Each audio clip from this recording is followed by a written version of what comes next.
The Girl I Will Never Forget by Sippistar. So I thought I would share a client story of mine that I would never forget. I am a therapist and sometimes I am called over to mental ward areas of the hospital, usually during times of hiring freeze, high turnover rate, and corporate greed near the area I live. I don't look forward to these since some of the conditions I have witnessed aren't the best. However, they pay really well and it is normally for a few months. Since I had just purchased a house and had recently gotten married, I decided it would be nice to get a little extra income. I work specifically with children. In the mental world of children, many things are enhanced.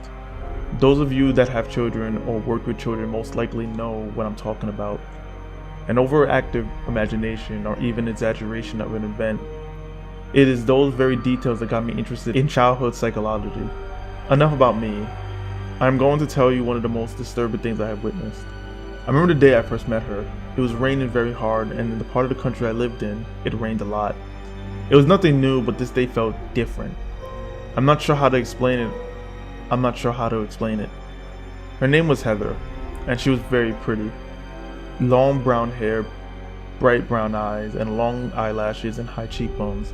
She was 11 at the time. As with protocol back then, I started with the normal introductions right away.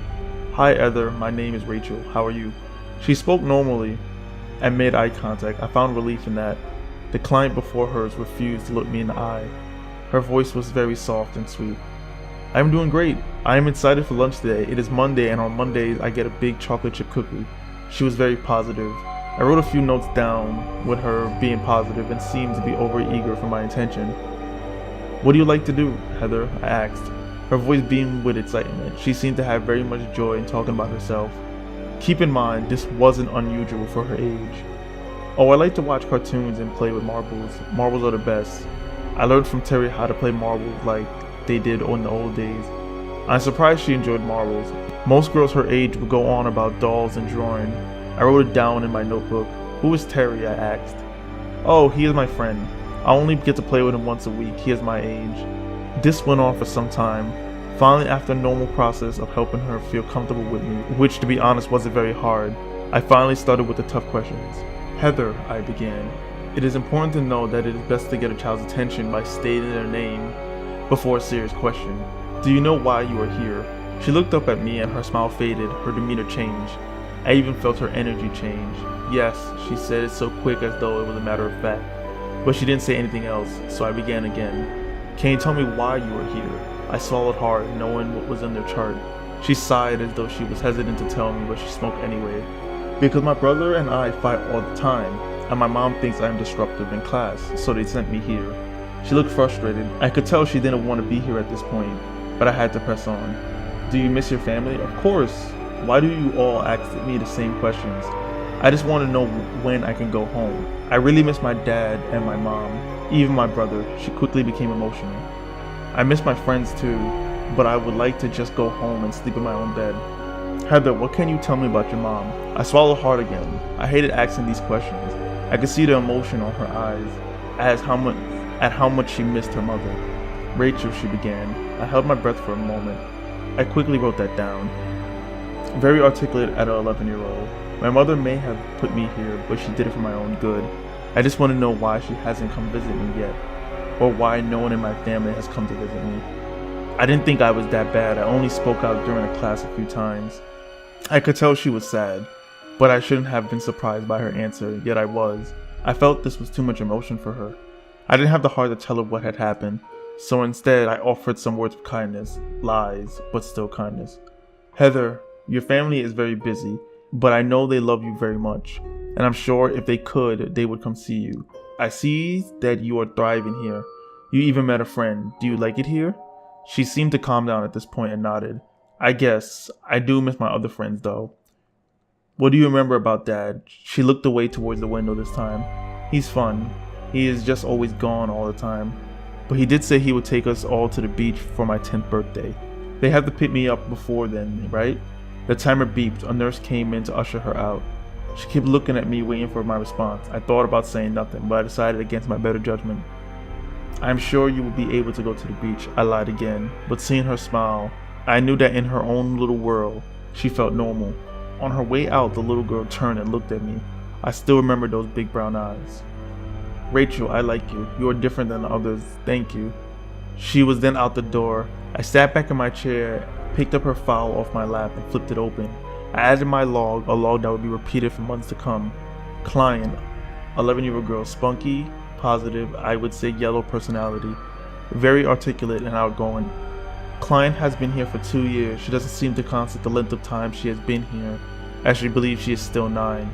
As I get to know her, I am unsure if it is wise to let her realize what happened, for she still has no memory of killing her brother, her mother, and her father. Thank you for some insight I received. It is helping me assess for a few more sessions I had with this little girl. I have included my experience here for the 3rd session. I'll be writing about the 5th session later today, which will tie into something very disturbing. For now, I could clearly see this disassociation, and of course her having no memory of what she did. I can't quite decipher her condition. Perhaps you could shed some light after reading my experience. 3rd session. I've arrived early as usual. This time she was my first patient of the day. I admit, I was looking forward to it this time. Her personality was so contagious, being positive and upbeat. I really felt for this little girl, and I had hoped I could solve the mystery as to why she did what she did. The sooner we found out, the quicker the help we could give her. This day, however, she seemed to be sad. Heather, good afternoon. How are you today? She sat there, looking down. I wrote a few notes about her mood, noticing it right away.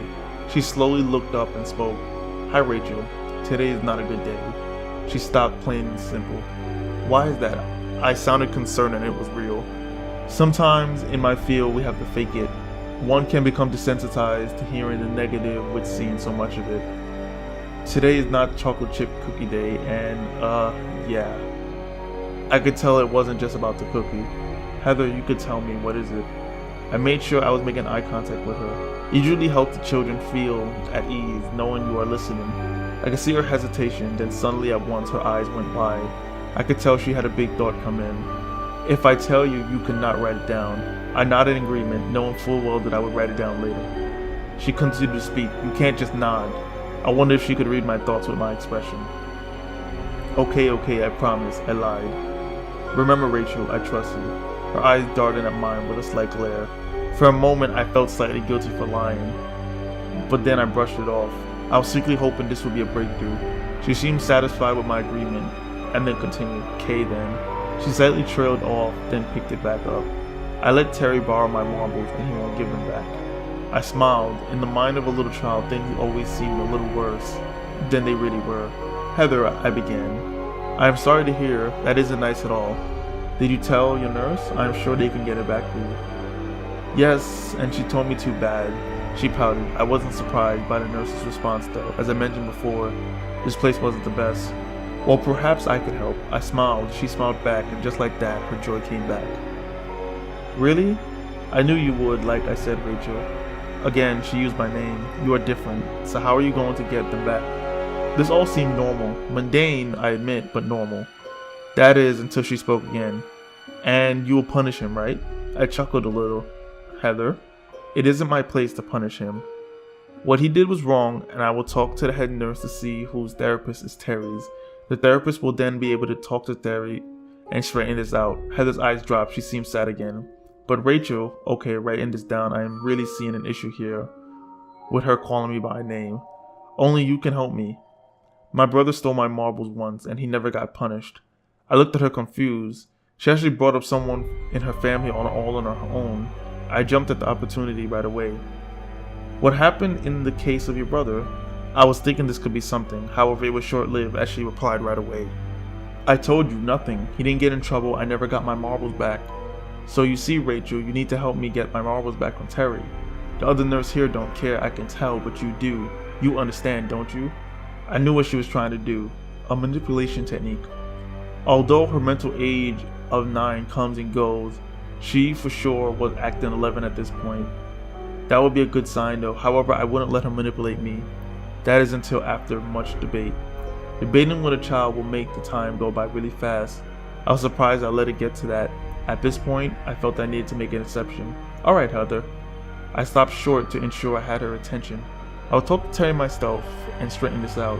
She smiled. I could only assume she felt accomplished and manipulated me in her own way. but really I was thinking that I was on the one in control and let her believe that. At that moment, the timer went off. The nurse came in once again, and on her way out, she turned and looked at me. I still like you, Rachel. You are not like the others. She went through the door and was gone. I sat back in my chair again, feeling exhausted, not knowing why, for it was just the start of my day. I picked up the phone next to me and dialed 0. The operator came on the hospital. Hi, this is Rachel in the ward unit. I need to know whose therapist a boy named Terry has. The operator put me on hold, and at that moment, my next client came in. I was about to hang up when the operator came on. Ma'am, we don't have a boy named Terry registered here in the hospital. Are you sure you aren't looking for someone else? I felt the color run out of my face. I didn't have time to think about it though. I had work to do. I politely said no to her question and thanked her. I hung up the phone and began my new session. Note from session 3 with a little girl. Heather is quite positive, but she could be experiencing hallucinations as a way to cope with being here away from her friends she once knew. She is showing signs of being very articulate, more so than I would be considered a normal range. Before trying any medication, I would wait a few more sessions to confirm. She still exhibits the idea she has no idea what happened to her family. I hesitated on telling you about session 5. I have a total of 7 sessions with the girl so far. However, I decided to go forward with it. I wouldn't believe it myself had I not gone through it. I also noticed a pattern. I am trained to watch for patterns in this profession. Sometimes it is helpful, sometimes it's just a waste of time. It is this very training that led me to a particular pattern you may have noticed as well. Every odd number of sessions I had with the little girl seemed to reveal new information. Disturbing or not, I'm curious to know your view. Perhaps it is just in my mind? 5th session. I never get a say on a schedule they set up with the clients, at least at this hospital. That shouldn't surprise me since they seem to view the patients here as numbers rather than a person. I'm happy to see that with this session, Heather would be my last patient. This would allow me to spend more time with her. Hi Rachel, she began right away. Do you want to play a game? Her bright eyes lit up. I noticed she was looking forward to my appointment as much as I was. Hi Heather, I am happy to see you today. This was true. I needed to set things up so that she doesn't get attached. We will not be playing a game today. I was direct at this point. A typical process to prevent attachment disorders. Heather frowned, then half smiled, once again her eyes beaming brightly. I understand, Rachel, you can't, because these moments are for talking. Ah, her 11-year-old self was here today. I felt relaxed. It was easy to talk to the 11-year-old. Yes, that is correct. I made sure my tone was high approval, as that was necessary to keep her trusting me. I took out my pen and paper, and she seemed slightly disappointed, but didn't say anything more. I began to direct the conversation this time around. Last time, in session 4, she was her 9-year-old self and was going about cartoons. It was rather annoying, nothing got accomplished. Heather, do you know what we are going to discuss today?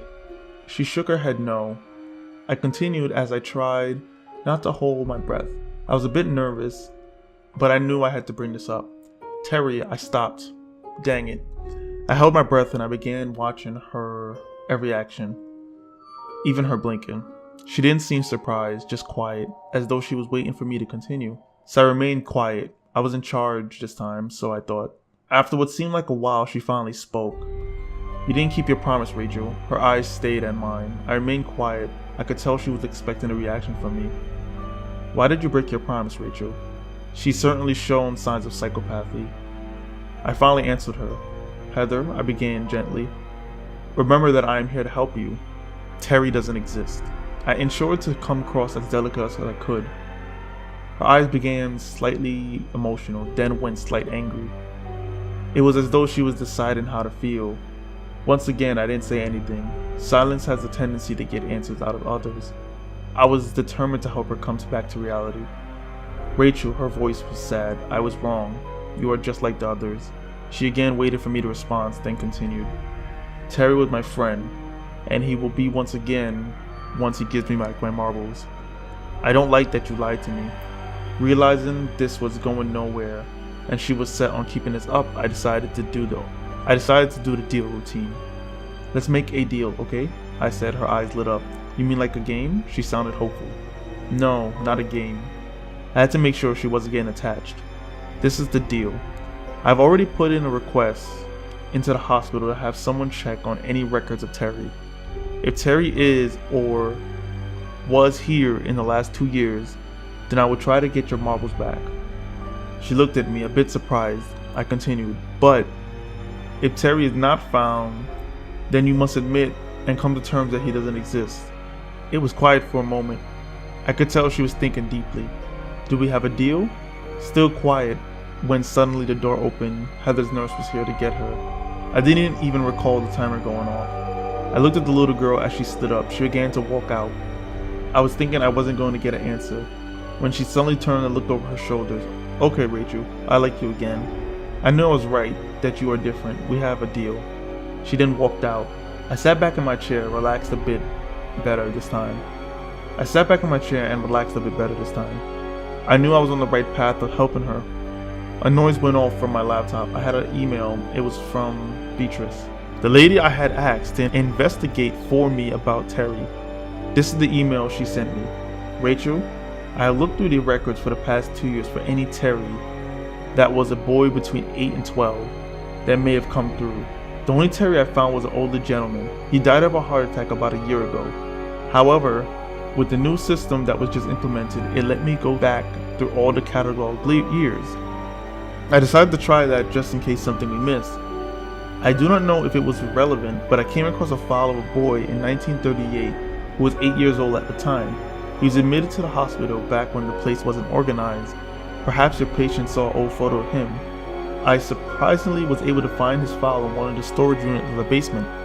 A photo scanned into the computer and attached it. Please let me know if I could be additional help. Also, there is a survey at the end of the email. If you could rate on how helpful I was, that would be great. Sincerely, Beatrice. I will attach this file to this post once I figure out how. His file was not what I expected. I am a bit worried, as in almost scared.